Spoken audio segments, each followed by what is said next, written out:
En 1665, lors des premières représentations, le spectateur connaît le mythe de Don Juan, car il a déjà été représenté au théâtre, notamment par Tirso de Molina, un moine espagnol dont le travail inspire Molière. Acte 1, scène 2. Chacun est impatient de voir le personnage de Don Juan apparaître sur scène. Pour l'instant, nous ne savons que ce que Sganarelle a pu révéler à Gusman.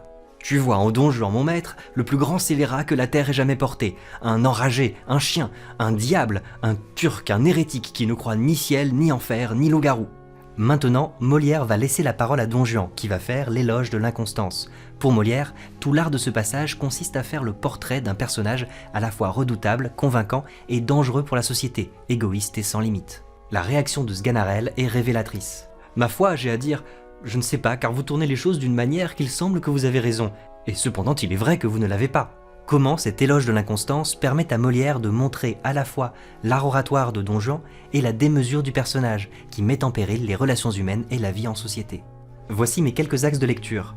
Un éloge paradoxal qui contredit les valeurs communes, un art oratoire qui repose sur la séduction du personnage, une mise en scène des stratégies de manipulation, le regard critique du dramaturge sur son propre personnage, un personnage antisocial qui met en péril les relations humaines, et enfin un personnage sans limite possédé par une passion dévorante.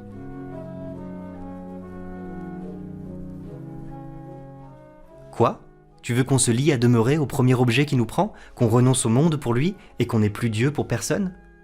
La belle chose de vouloir se piquer d'un faux honneur d'être fidèle, de s'ensevelir pour toujours dans une passion et d'être mort dès sa jeunesse à toutes les autres beautés qui peuvent nous frapper les yeux ? Non, non, la constance n'est bonne que pour les ridicules. Toutes les belles ont droit de nous charmer, et l'avantage d'être rencontrée la première ne doit point dérober aux autres les justes prétentions qu'elles ont toutes sur nos cœurs. Don Juan fait ce qu'on appelle un éloge paradoxal. Il vante une chose qui est habituellement blâmée par la société. Pour ce faire, il va commencer par retourner la situation comme un gant et faire un raisonnement par l'absurde. Il prend les arguments de l'adversaire et les pousse à l'extrême pour les rendre ridicules. Tu veux qu'on se lie au premier objet qui nous prend. Cette méthode permet à Don Juan de critiquer les préceptes habituels de la fidélité. Regardez, la belle chose de vouloir se piquer d'un faux honneur d'être fidèle. L'antiphrase consiste à dire l'inverse de ce qu'on pense. C'est notamment la figure qui est utilisée pour faire de l'ironie, qui consiste à laisser comprendre l'inverse de ce qu'on dit. C'est le cas ici. L'adjectif « belle » est bientôt remplacé par l'adjectif « ridicule ». Don Juan va bien à l'encontre des principes habituellement valorisés par la société. Don Juan met tout son art oratoire de séducteur au service de cet éloge paradoxal. Il utilise plusieurs métaphores. Regardez, le verbe « lier » permet de comparer la fidélité à l'esclavage. Il fait perdre la liberté. Progressivement, les métaphores vont s'enrichir. Qu'on n'ait plus Dieu pour personne. La fidélité est maintenant comparée à de l'aveuglement. Le point commun, c'est le fait de renoncer à voir. Mais cette métaphore repose sur un stratagème. Pour Don Juan, voir, c'est déjà épouser. De cette manière, Molière nous donne à voir les stratégies de manipulation du séducteur. Don Juan va encore plus loin dans la métaphore, s'ensevelir pour toujours dans une passion, être mort dès sa jeunesse. Dans cette métaphore filée, Don Juan compare la fidélité à la mort. C'est une fin définitive. C'est même une mort prématurée car elle s'oppose à la jeunesse. Il fait alors une antithèse, le rapprochement de deux termes opposés. En fait, cette métaphore repose sur un présupposé. Pour Don Juan, la séduction est une fin en soi, il n'y a rien après. Molière nous fait comprendre à quel point les conceptions de ce personnage appauvrissent les relations humaines. Don Juan emprunte au langage juridique pour renverser les valeurs habituelles. Toutes les belles ont le droit de nous charmer, et la première ne doit point dérober aux autres. Il oblige ainsi son interlocuteur à tomber d'accord avec lui pour l'amener plus loin. Il a le droit d'être charmé, mais il se donne le droit de toutes les épouser. La répétition des mots « toutes » révèle bien cette démesure. Le singulier, une passion, la première, s'oppose sans cesse au pluriel, les autres beautés, toutes les belles, les autres. Don Juan ne pose aucune limite à ses désirs. Don Juan s'exprime bien, mais Molière nous le montre en proie à une passion. Il s'exclame d'indignation. Quoi ? Il accumule des tournures négatives de toutes sortes. Renoncer au monde, n'est plus Dieu, non, non. La constance n'est bonne que.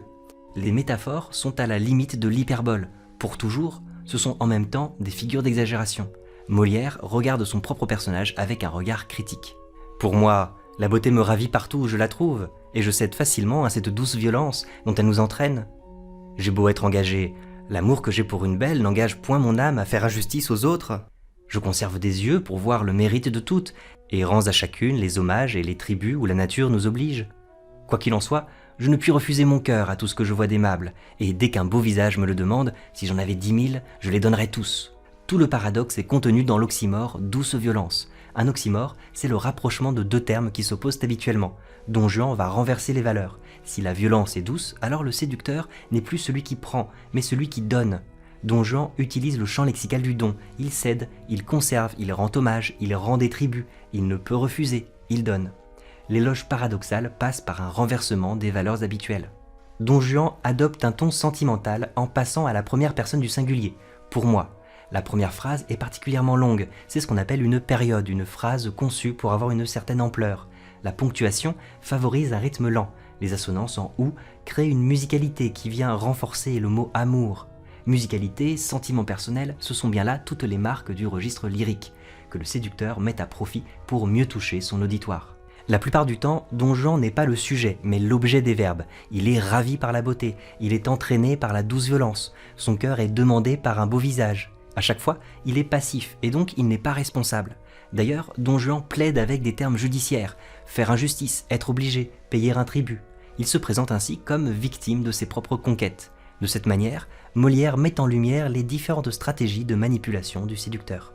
Dans son discours, Don Juan mélange le présent d'énonciation, je trouve, je cède, je conserve, je rends, etc. avec des présents de vérité générale, la beauté nous entraîne, l'amour n'engage point, la nature nous oblige. De cette manière, Molière nous montre un personnage qui prend son point de vue pour une généralité. D'ailleurs, il utilise indifféremment la première personne du singulier et du pluriel pour généraliser son cas.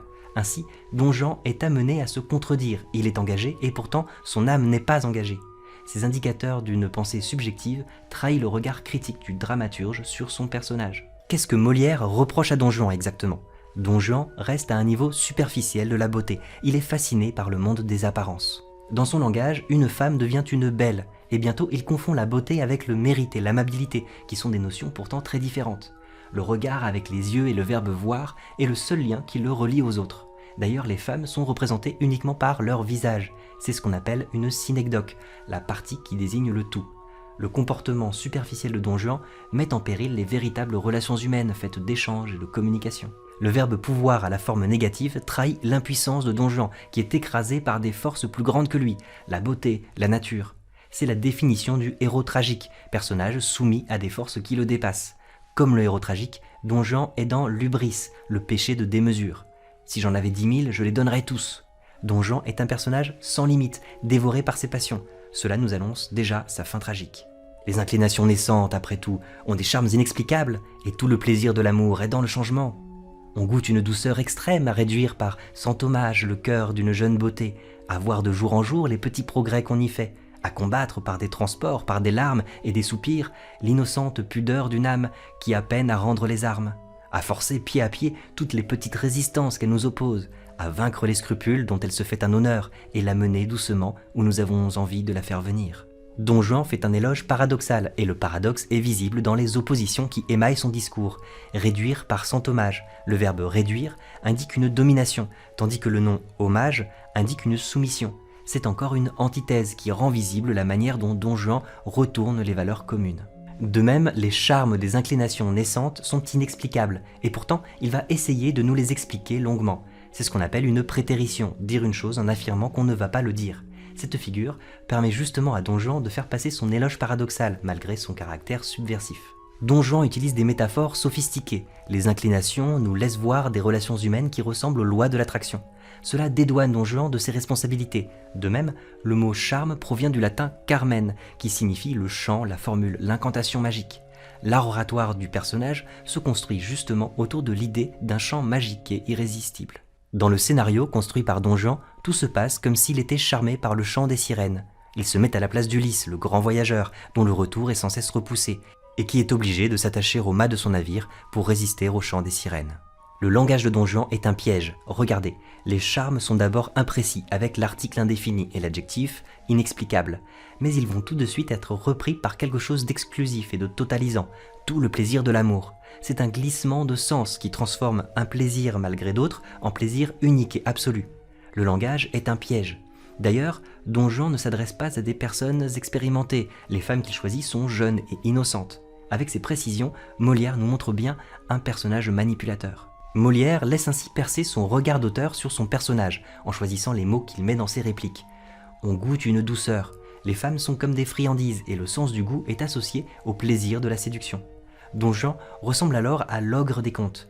Dans l'imaginaire très religieux de l'époque, cela crée aussi un lien entre deux péchés capitaux, la gourmandise et la luxure.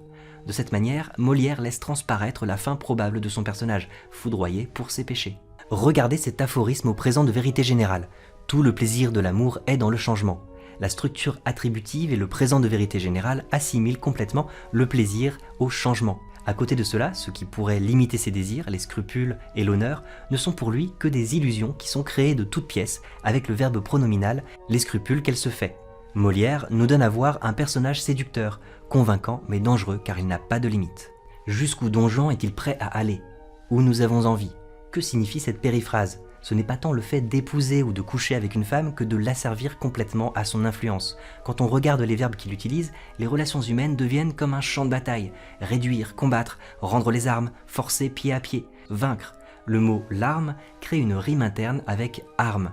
Don Juan fait une énumération des armes qu'il utilise, transport, larmes, soupir. Pour Molière, le comportement de Don Juan détruit les relations humaines. En écho avec l'éloge du tabac de Sganarelle, Don Juan nous livre ici sa conception de l'amour sous la forme d'un éloge paradoxal de l'inconstance. Il fait de l'infidélité une valeur, voire même une philosophie de vie. C'est l'occasion pour Molière de donner à voir tout l'art oratoire de son personnage. Séducteur aguerri, Don Juan utilise des métaphores sophistiquées et fabrique un raisonnement qui est plus fascinant que cohérent. En effet, Molière garde un regard critique sur son personnage et laisse visibles les stratégies de manipulation. Don Juan est fascinant, mais le dramaturge lui reproche deux choses. Tout d'abord, son comportement met en péril les relations humaines, et donc la vie harmonieuse en société. Ensuite, Don Juan est un personnage sans limite, coupable de démesure, le spectateur sait déjà que le personnage sera puni à la fin.